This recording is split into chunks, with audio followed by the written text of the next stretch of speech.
Hello, welcome. I am Lisa Garr, and we are continuing to address what has been the most devastating thing that has happened to Los Angeles. There's been a lot. And LA is fairly resilient, but it just keeps happening over and over. And Rabbi Leder is here to join us. He has been a wonderful guest on many of my shows, and his book is called More Beautiful Than Before: How Suffering Transforms Us. And you have addressed this in so many ways, but how do we do this, Rabbi Leder, when it keeps happening? And it's not only COVID, and it's the strikes, and it's the industry is going upside down, and now this, Mm. yeah, over and Well, over again. I'll start with a brief fable that's actually a Persian fable, although people attribute it to many different sources. So there was a Persian king who asked his advisors to make a ring for him with something engraved on it that would comfort him in difficult times and would temper him in incredibly good times. Mhm. And they gave him a ring. Inscribed on the ring were those words, "This too shall pass." Mhm. Mhm. Now, I think that this is a way of understanding, or frankly, the answer to your question. I think we can approach this the same way as we would approach something fantastic in our lives, which is this is a part of life and it's all one life, and every life contains both parts, the bitter and the sweet, and we can live a kind of life that keeps our head on straight in both circumstances. Because let me assure you, success can ruin people just as easily as disaster or failure. Okay, Mm. so Yeah. this to me is much more about how we live day in, day out than how we respond to a particular joy or crisis, right? So, what do I mean by that? What does it mean to lead a life that gives us humility and resilience in the good, humility and resilience in the bad? How do we make our lives something built for both? And the ancient sages give us a pretty good answer. There's a very ancient prayer. It's called the Unatana Tokef. I won't get into the details, but it's a prayer that talks about all the various ups and downs of life. And the prayer asks, who will live and who will die in the coming year? Who will die by fire, by plague, by war, by disease, etc.? Who will prosper in business, in their personal life? Who will be happy? Who will wander? Who will be rich? Who will be impoverished, etc.? Asking us to think about the future as something that contains both. And now here's the amazing part of the prayer, Lisa. It gives us in the last line the recipe so that we can be a person who can handle the up and the down and the everything in between. And here's the recipe. Number one, teshuva, which really means repentance, but at its deepest level, it means tend to your human relationships, Mm. right? Double down on your relationships. Double down on the people who matter. Mm. Mm. Number two, tefillah, which means prayer, but in the broader sense, it means tend to your spiritual life. You don't build a bridge in the middle of a hurricane, Lisa. You Mm. build the bridge before the hurricane, okay? Yeah, one You would think. don't Yeah. you don't find spirituality and become a spiritual person and have all the buttressing that gives you in the middle of a disaster, right? You cultivate that over a lifetime. So double down on your relationships, number one. Double down on your spirituality, number two, whatever that means. That Mm. might mean taking a walk in nature. That might be your temple. That might be your mosque. That might be your church. Nature. It might it might mean reading, writing, doing art. It could mean a lot of different things, but tend to your inner life. And finally, something in Hebrew called tzedakah, which really means helping other people. even Mm, even when, and especially when you yourself are struggling. mm. There is, Ah. I'll share with you this ancient Chinese proverb that I love. It says, if you want to be happy for an hour, take a nap. If you want to be happy for a day, go fishing. If you want to be happy for a month, get married. No comment. I guess the honeymoon's over after a month. Okay, I guess. If you want to be happy for a year, inherit a fortune. If you want to be happy for a lifetime, help another person. Mm, We mhm, really do receive meaning and purpose and comfort, even in the midst of our own suffering, mm. by reaching out to others and, Yes. and helping another person. So if you live this way, Yeah. then when the rain falls, Mm. and as the great sage Bob Marley once said, when the rain falls, it don't fall on one man's house. When the rain falls, and we all get rained on, we all are subjected to some kind of heat and fire and smoke in our lives. It might be Mm, the fire of bitterness. It might be the fire of jealousy. It might be the fire of family dysfunction. The who knows? mhm. But if you can approach it in these three ways that I'm suggesting, Yeah. this too shall pass. Well, that phrase, this too shall pass, is a very healing phrase. It teaches you to be in the moment and not to look in the past and not to look into the future. Yes. Well, look, Mm, no one can have a better past. Right? yeah. I often say to people, Lisa, Huh. come to me with some deep regret, something they said, did something that happened. The first thing, because I'm not a therapist, I'm a rabbi, so I triage and get people the therapy they need.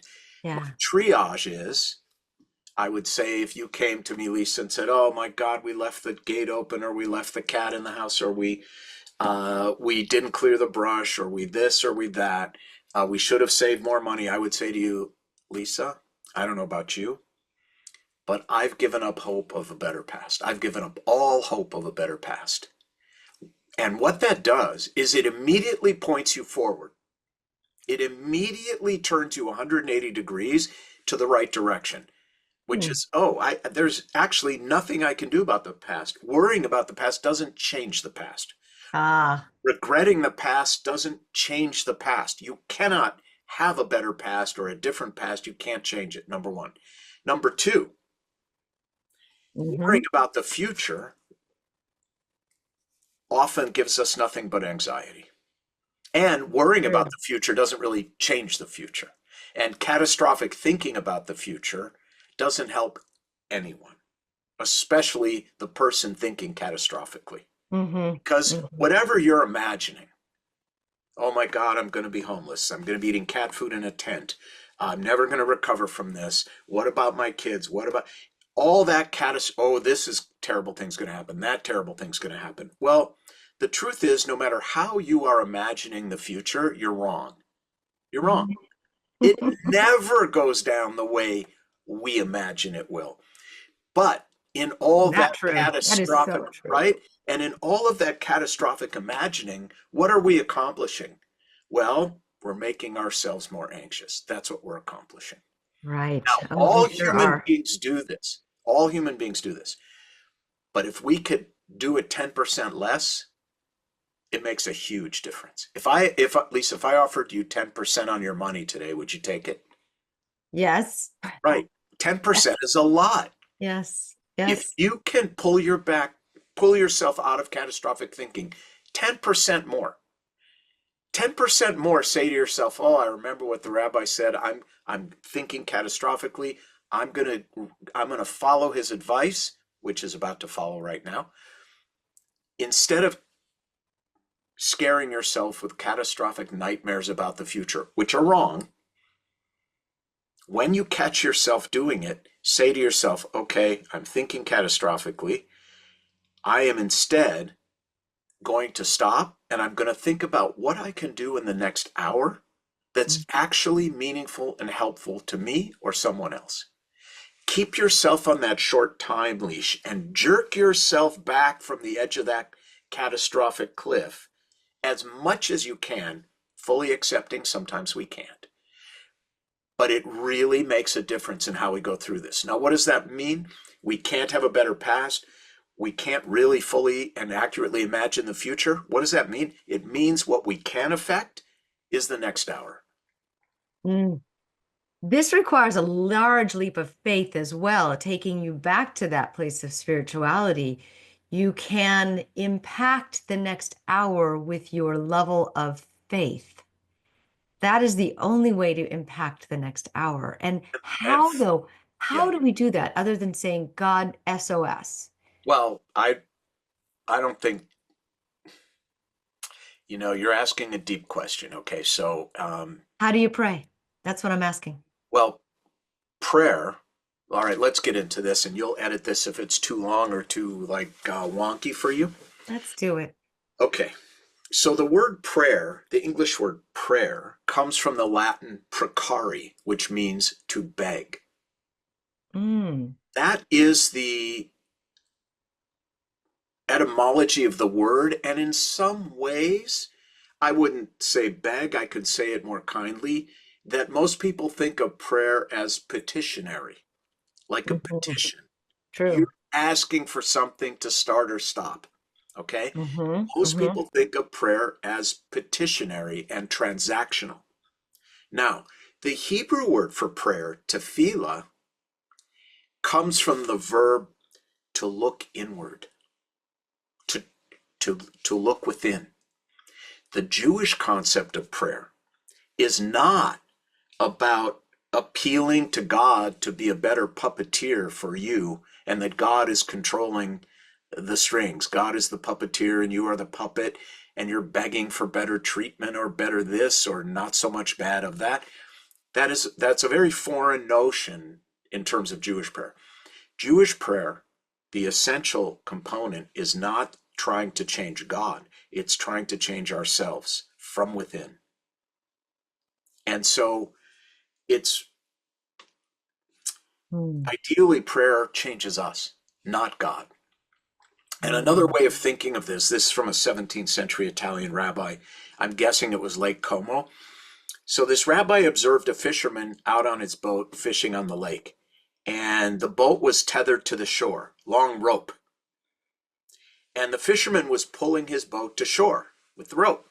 And the rabbi said, now, if you didn't know anything about the physics of the world, you could actually believe that the fisherman was pulling the shore to the boat, not the boat to the shore. And he said, that's the mistake people make about prayer. They think it's about pulling God to us. It's not. It's about elevating ourselves to God. It's a change within us, not within some deity or some benevolent or less than benevolent force.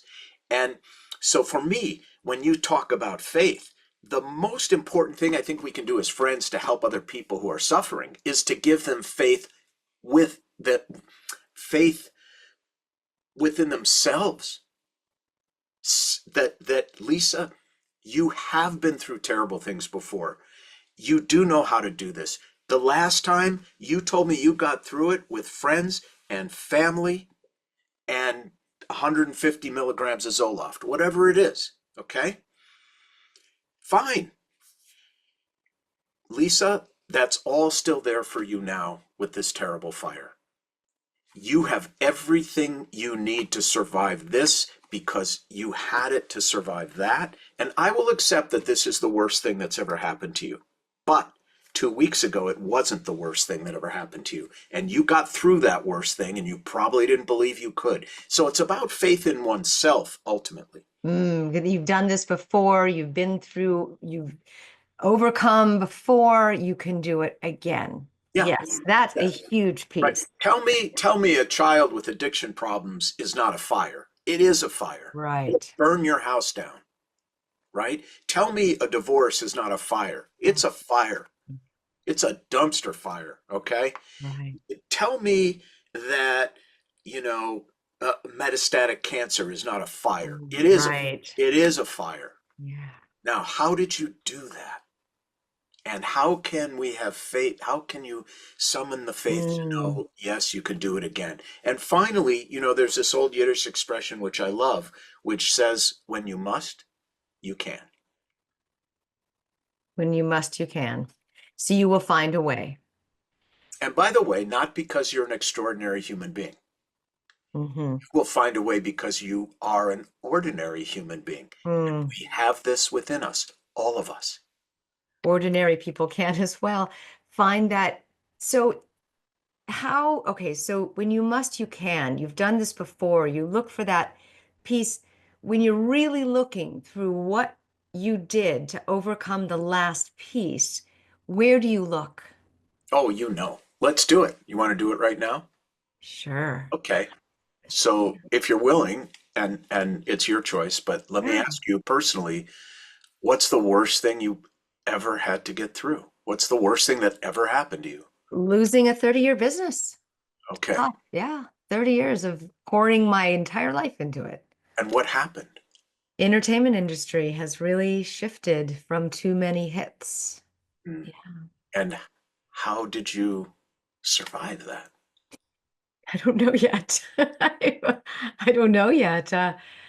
I mean, we all are trying to figure out how to survive that currently, but here I am sitting here talking to you How in the did midst of you, trying to figure it out. how are you figuring it out?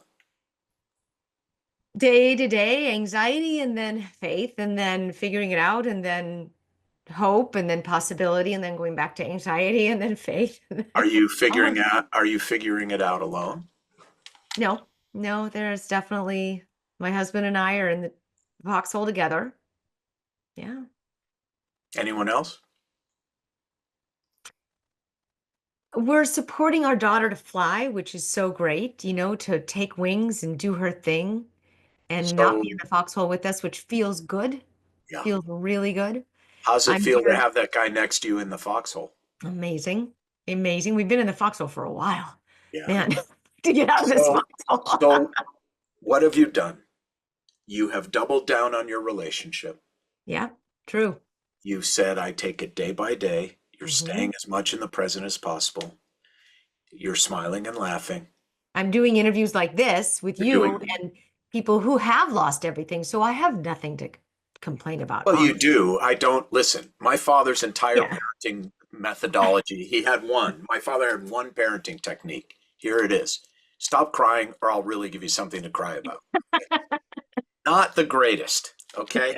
Not the Right, greatest. right. So we don't need to apologize for the relativity of our tragedy.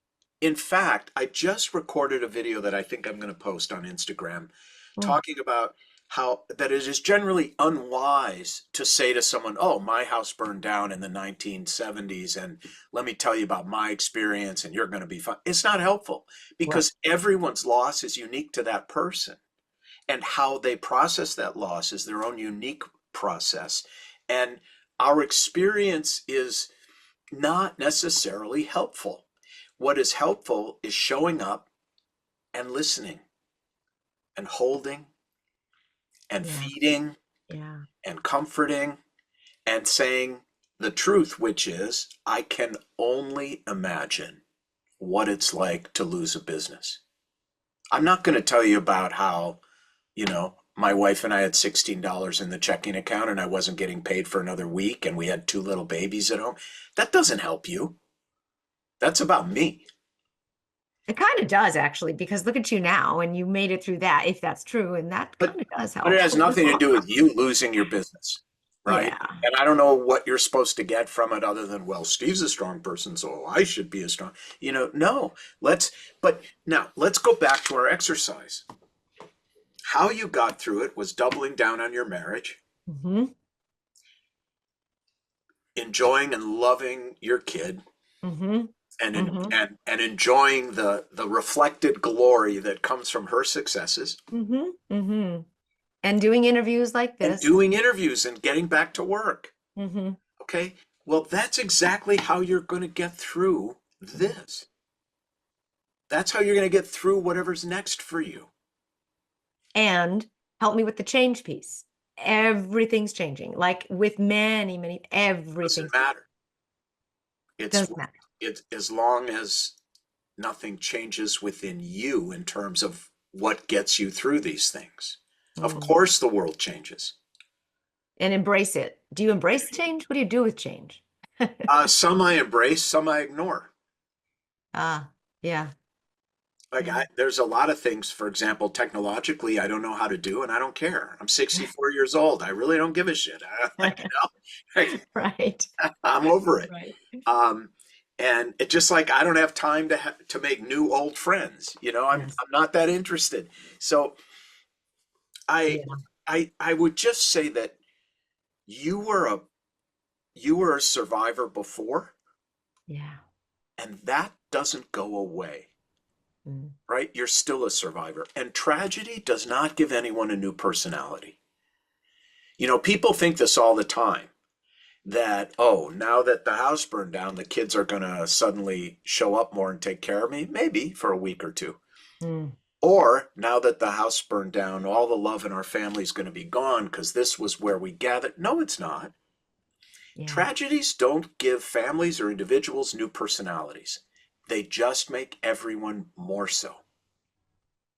So keep the personality the same. That's the one thing that can't change. Don't let the fire go out in you.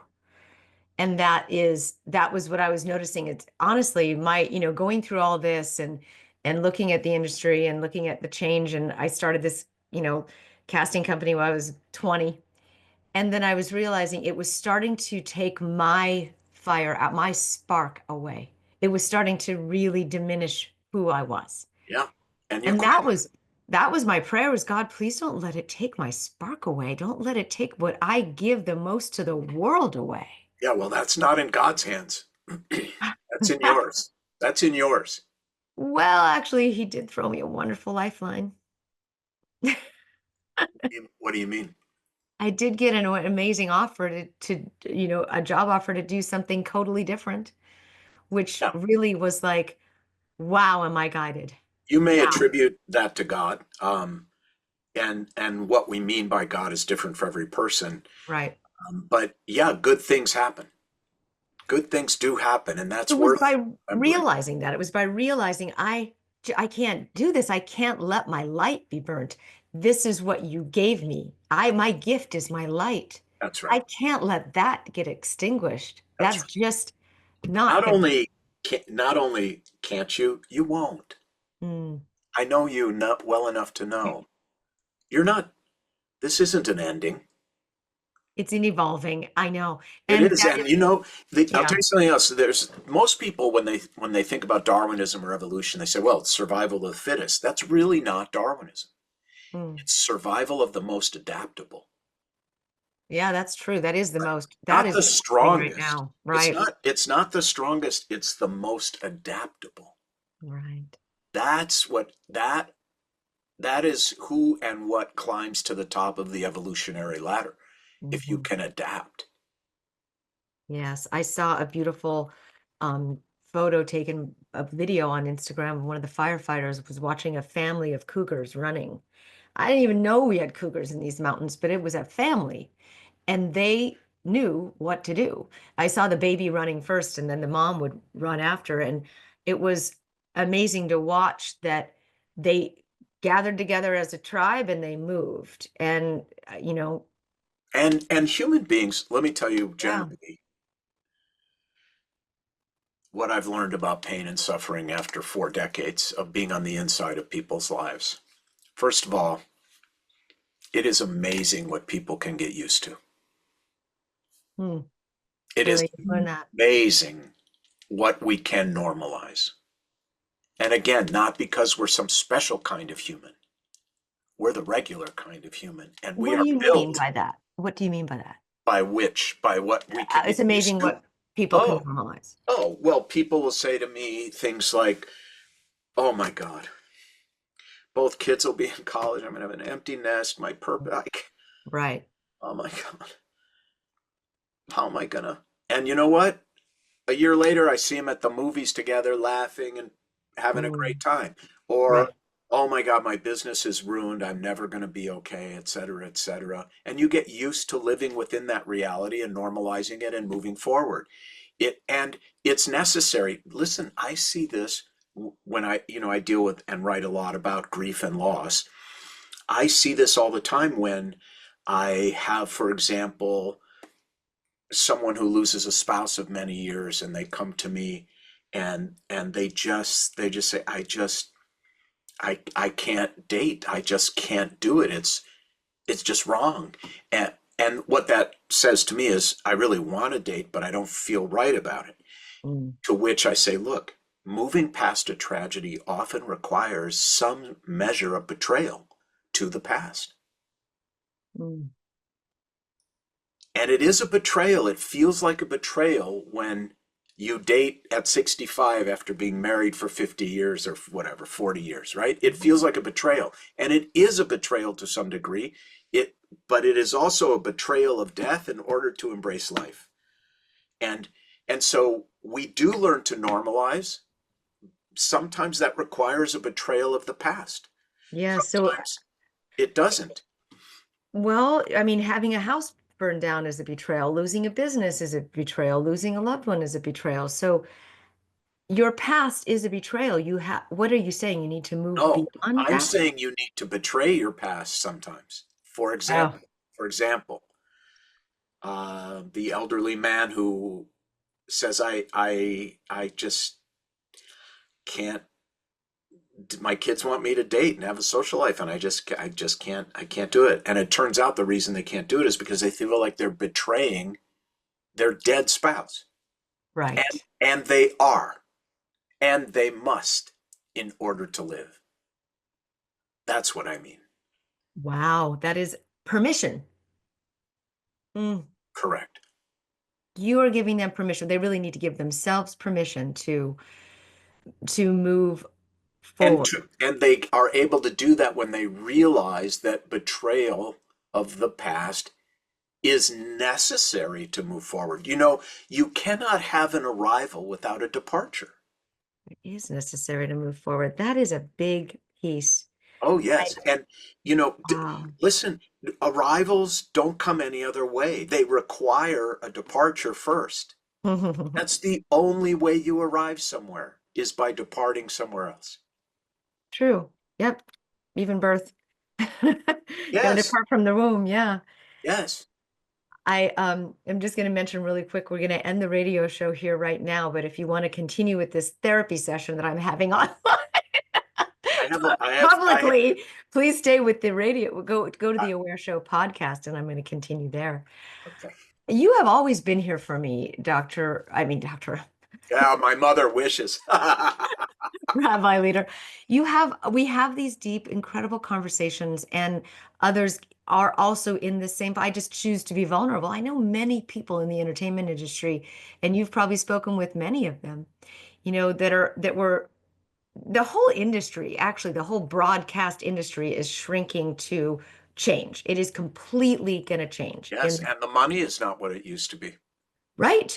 And many people have and I honestly, have, been in the industry for 30 years, and I've seen there has been quite of a God complex in this industry, this impermeable, make the rules type of complex, and it's slowly gotten chipped away at, which is a good thing. That's a good thing. And in there, it has to redefine itself. And it has lasted, for hundreds of years, and it has to redefine itself. And And it that's what is. yes, it is. And it is. And some faith in, look, you have just expressed the kind of faith in yourself and in the future that I'm advocating for. You said it's lasted for hundreds of years, so it's going to continue to last, but evolve in a different form, right? Mm-hmm. And Mm-hmm. so I'm, and I will just tell you, I've been in LA for 38 years. Yeah. Everyone I know in the industry, ever since I've been here over those 38 years, has been worried and complaining about how things are changing. So, Right, no, because we've seen it. You mean for the 38 years we've been here, it's always been the same complaint? yes, Okay. yes, Okay. Okay. yes, exactly. Blockbuster is going to kill movie theaters. Right. DVDs are going to kill video. Digital's going to kill DVDs. There are no more Lou Wassermans to make peace and settle the strikes. We're going to be in disarray forever. Oh my goodness, the studios are now owned by big corporations, and now it's even worse. Oh my God, the studios and agencies are owned by hedge funds. This is terrible. Well, yeah, remember, evolution is about adapting, not staying put and hoping that the new reality will adapt to you. Mm. You know, we act upon nature and nature acts upon us. And if this fire didn't give us that humility, I don't know what will. So, and there are certain, I'm no expert on the entertainment industry, but there are certain things that never change. A good story, quality, Right, right, drama, that never goes out of style. Meaning right. never goes out of style. And Mhm. I actually think it's kind of cool what's happening. But yes, it's terrifying for people who are on both sides of the change. and and the money is a real issue. A friend of mine who's a producer said if Aaron Spelling was producing television today, he'd have a very big house in Toluca Lake, right? It'd be very different than that massive house he has in, you know, in Wherever it's Holmby happening. Hills. And Yeah, you know, it so yes, of course, it right, changes. My world's changing too. The kind of rabbis coming out of the seminary today are very different than when I was coming out. And right. some of it's great, some of it's terrifying. Okay, Mhm. what I'm going to do is stay in my lane and do good work. Hmm. And this is true, entertainment itself has always lifted people out of depression. And that's, one of the main things that rose out of the Great Depression was entertainment. It's always been there to help people escape from the reality, but in a healthy way, to lift, to be in the state or the energy of upliftment or transformation or Ideally, good empathy. storytelling, yes. Ideally, good storytelling does that because good storytelling is mythology. You know, when people say it's a myth, Mm. acting as if a myth is a myth is not a lie. A myth is a way of explaining or describing a truth about the human experience. Yeah. You know, like I get this all the time with people who want to take me on. You know, rabbis, we get like, let me just say on airplanes, I never say I'm a rabbi. Oh, I just say I'm a writer because I just don't want to deal with it.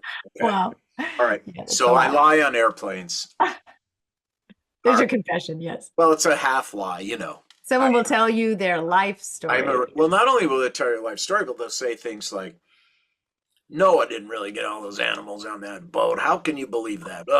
Okay. And I'll say, you're right. I agree with you. The Bible is not a history book.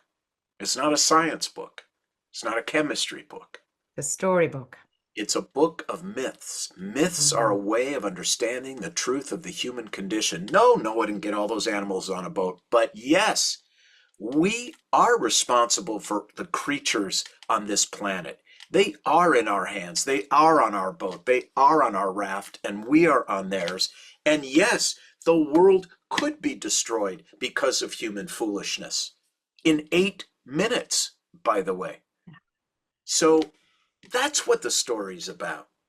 Oh, God didn't really part the sea. Okay, fine. I agree with you. I don't believe in that kind of interventionist God. But do I believe we have to walk through some very narrow, terrifying experiences in order to liberate ourselves? Yes, we do. Do I believe that when the Pharaoh in us, the narcissist in us, the brutalizer in us takes control of us, we end up drowning in the sea of our own failure and narcissism like Pharaoh? Yes, that is exactly what happens. So, you know, when entertainment is at its best, it's teaching us all something about the human experience through a mythology. And um, Why they call it Greek mythology. I mean, it's yeah, mythology. Yeah. yes, Somebody didn't have 20 snakes coming out of their head. right, right, Yeah. right. And it's about truth, not fact. Right. This is Good. the most important mistake I think people we make when they dismiss the Bible. Yeah. That's not factual. They're right. It's not about facts. It's about truths. It was written 40 years after the passing of Well, the Jesus it was Christ. actually written over a period of centuries by multiple authors and schools of authors, Yeah. etc. It the The document itself is complex and multifaceted. Right, Seven right. different names for God in the Hebrew Bible. Series of stories. Yes, it is. And And every religion is based on a series of stories. yes, it's on a series of myths about the human condition. I mean, if you think about it, I don't know why we're on this tangent, but every family in the book of Genesis is totally dysfunctional. They all are. You are absolutely right. Eve They all lies. are. Eve deceives her husband, and Yes, the the snake. lies. They get Hmm. kicked out, and then the first siblings, one kills the other, right? Right, right. Right, Abel, and then lie about, and then he lies about it. Where's your brother? Am I my brother's keeper? You're God. You should know. And then we have Abraham is going to sacrifice his own son. He has a baby with the housekeeper. The wife throws the housekeeper and the baby out into the desert to die. She doesn't care. Isaac is deceived by his own children when he's blind, and the younger one steals the family business from the older one, and then the older one wants to kill the younger one, and It's all happening today. It's the yeah, same thing. well, Yes. that's my point, right? Yeah. These Yeah. are not stories about history. These are stories about us and who we are. If it wasn't about real dynamics and the real human condition, nobody would read it today.